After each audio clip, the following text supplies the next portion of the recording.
বিয়ের আগে।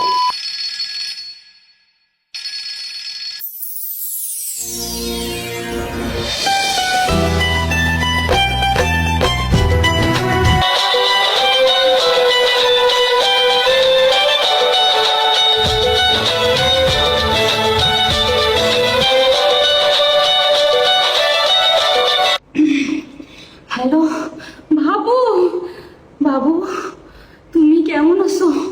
তুমি এতক্ষণ পর কেন কল দিলা কল তো? হ্যাঁ, সেই 5 মিনিট আগে কল দিছো। 5টা মিনিট আমি কি করছি তুমি কি আমার খবর নিছো? বাবু শোনা, তুমি এভাবে কল দিলে আমি একদম থাকতে পারবো না। আমি এক্ষুনি তোমার কাছে চলে আসবো, আমি কিচ্ছু জানি না। তুমি বাসা ঠিক করো, আমার তাড়াতাড়ি বিয়ে করো, তোমার বাসায় লইয়া যাও। আমার আর ভালো লাগতেছে না। জান, আমি তোমাকে কালকে বিয়ে করবো, তুমি একদম আসবো। কি কালকে বিয়ে করো? বিয়ের পরে যত কাম শুধু আমার করা লাগবে। কত খুশি, কাজের লোক রাখো, কাজের লোক রাখো।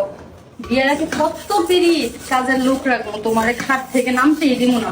আর এখন কাজের লোকের কোনো খবর নাই। বিয়ের আগে কইছস তোমার কোনো কাম করো না, রাজধানী করে রাখবো। তুই কল দিয়ে মর, তোর কল কেউ ধরতো না, তোর কোনো আমি ধরতো না। আমি আজকেই বাপের বাড়ি চলে যাবো। এই তোর শেষ কাম, এই তোর জন্মের কাম, তোর মরার কাম কইয়া দিয়ে যাইতেছি ঘরটা গুছে। আইসে জমিদারের ফলাই মনে হয় বাসায় আইসে, দেখছি কি কি লই আইসে। না না না, আইলো না, আমার জিনিসপত্র লইয়া এখনো আইলো না। তোর কলের ঘরে জাদু করি, তুই কল দে না। সেই সকাল থেকে কল দিতেই আছে, দিতেই আছে।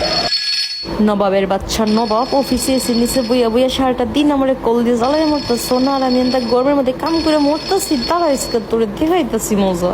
হ্যালো, কি হইছে? কল দিয়া মরতা সকেল দিগা? বাসায় কি দাসী বান্দি রেখা দিছো যে কাম করবো? সবগুলা কাম তোমার একলা একলা করা লাগে। একটু ফটো ফটো কল দিতাছো, তোমার কি কইছে 5 মিনিট পর পরে কল দিতা? হ্যাঁ, বিয়ের আগে তো 5 মিনিট পর পরে কল দিতা না? বিয়ের পরে তো কলের পিরিয়ড কিসের?